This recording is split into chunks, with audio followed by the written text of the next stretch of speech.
Footage has just emerged showing what is thought to be a meteor falling from the sky in Russia's Siberia. As you can see, this dash cam caught what appears to be a meteorite lighting up the sky. Rescue services say that they've received more than 400 phone calls from eyewitnesses. And this next video shows light flashes above a residential area. The Emergencies Ministry says that there's been no significant damage to infrastructure. Here's what the author of that video told us. When I walked off the hospital that you can see in the dashcam footage, I walked towards the car and saw the sky light up. It was very bright. I saw a fireball. About 30 seconds later I heard a loud explosion.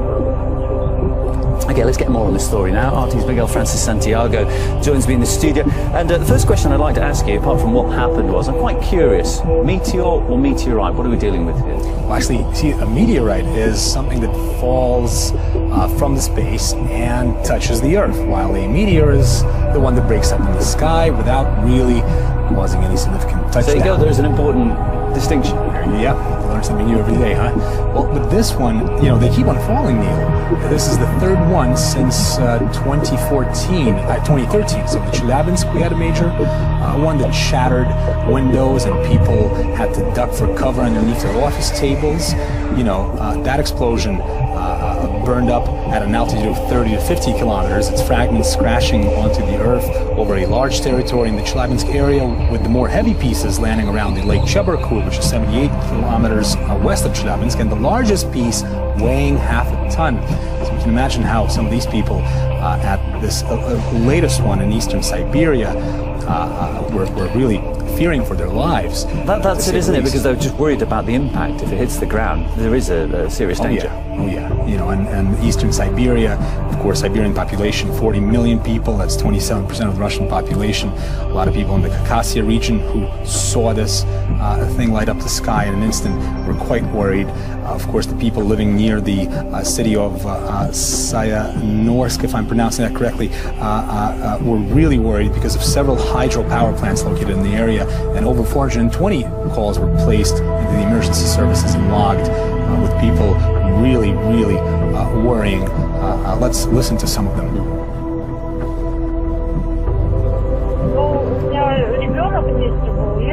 I saw a big light. It was almost as bright as day. I was there with my child and my parents. My child was very scared. We thought it was a bomb or something. It was very confusing. It didn't cross our minds that it could have been just a meteorite. It was huge. We could see it from very far away. My friends started calling me to ask if I had also seen it. And as we, I just wanted to say that people who remember the Chelyabinsk meteorite, these people think, oh, it's beautiful. Look at that; it's lighting up the sky. That one was quite damaging. But I mean, it's one of our most popular videos, I think, on our YouTube account at RT. Huge interest in these things because they're so rare. Cosmic events, you know, the stuff that brings us together, supposedly. Well, hope Godspeed, I should say, that nothing happened in this case. No major damage or casualties or windows shattered. Okay, so a kind of a scenic event, luckily no damage done. Thanks for bringing us the details there, Miguel. Thank you.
Are you serious? Are you serious? Okay, so the deal is this.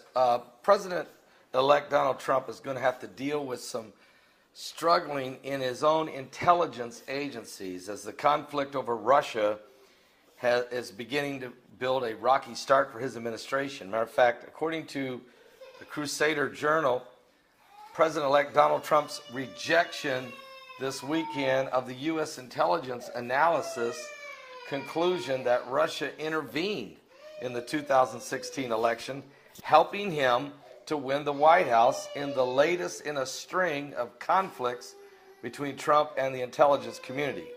He will command.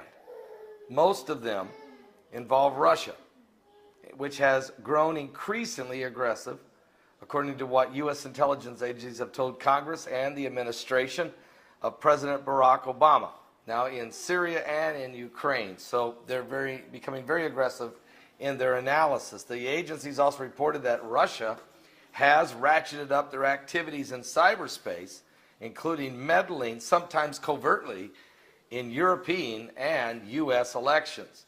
The intelligence agencies have concluded with high confidence, they say, that not only did the Russian counterparts direct the hacking of the Democratic Party's organization leaders' emails, but they did so to undermine the Democratic candidate Hillary Rodham Clinton, not just to shake confidence in the U.S. electoral system, according to U.S. officials.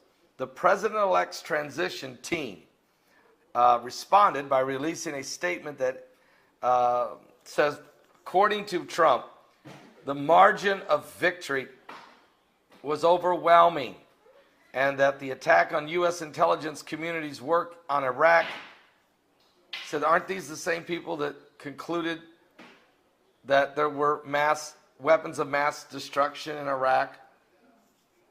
These are the same people that said Saddam Hussein has weapons of mass destruction. The election ended a long time ago. It's one of the biggest electoral college victories in history. It's now time to move on and make America great again.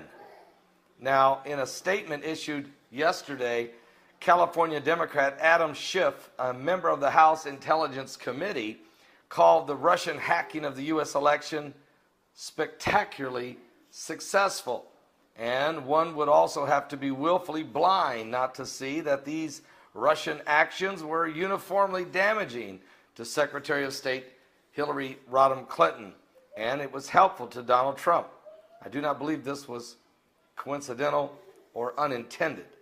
Trump has rejected the intelligence agency's findings, and so he says, I don't believe they interfered. He told Time magazine about Russia in the interview published this week.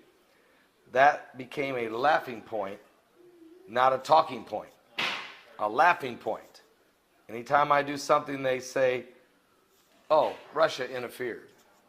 So Trump is in total denial as it relates to whether or not the Russians tried to help him win. He feels that, yeah, they hacked the Democrat National Committee's emails and Debbie Wasserman Schultz, but let me just say something, and John Podesta. But here's the thing. It isn't a fact whether or not Russia hacked it and revealed what they were saying. It's what they were saying. Look what they were doing. Look at the corruption. Look what Debbie Wasserman Schultz were doing. They stacked the deck against Bernie Sanders like you wouldn't believe. First of all, the Democrats have this ridiculous thing called superdelegates. And you have 500 and some of them. You start the election process by 500 superdelegates are for Hillary Clinton and 23 were for Bernie Sanders. It didn't matter what Bernie did. It didn't matter how many votes he got. It didn't matter how many stadiums he filled. He was down 500 to 23 out of the blocks. That's like being down 30-0 to start a basketball game. So, and then when you read the rest of their emails that got hacked, they all were talking about how they hated Bernie and how they hated his followers and how that he was an idiot. And they called him all kinds of things. Now, look, I know he's a socialist, and he needs to everybody should spend a weekend with Bernie in Venezuela to understand that socialism don't work. But the Democrat Party literally crumbled on itself because it was all in. The fix was in for Hillary from day one. They put all their marbles in the Clinton cartel's basket. And now that it's blew up in their face, they don't know where to go. They don't know who to turn to. Who's the face of the party? So what Donald Trump is saying is, you got to quit blaming Russia for everything, guys. You got to start taking accountability for your own self. As it relates to the United States of America, well, according to Trump, it's time to make it great again. Well, I don't know. Let's pray one for another. This country needs to come back together. There's a lot going to go on between Trump and Putin. And it's not all going to be hand-holding time. Believe me, the honeymoon will be over very soon as the battle for who's going to control Ukraine and the flow of oil into the European Union nations is going to be huge. Trust me. I think Trump's going to let Putin he's going to get out of the way, let Putin and Iran have Syria with their little puppet Assad.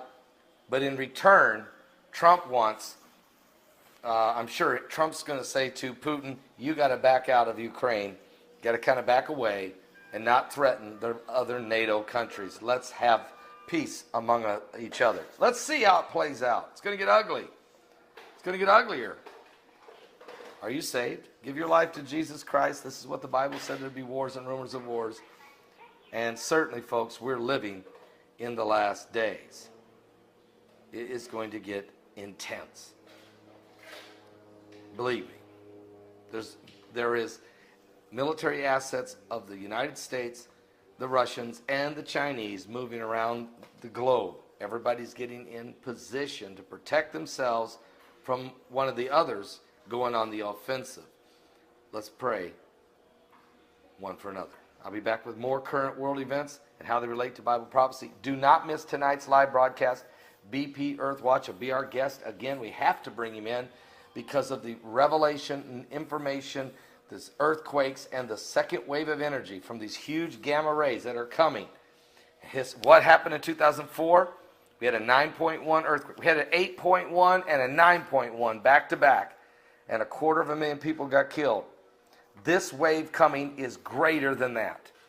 We have to talk about it. We got 15 days left. I'll be back with more in just a moment.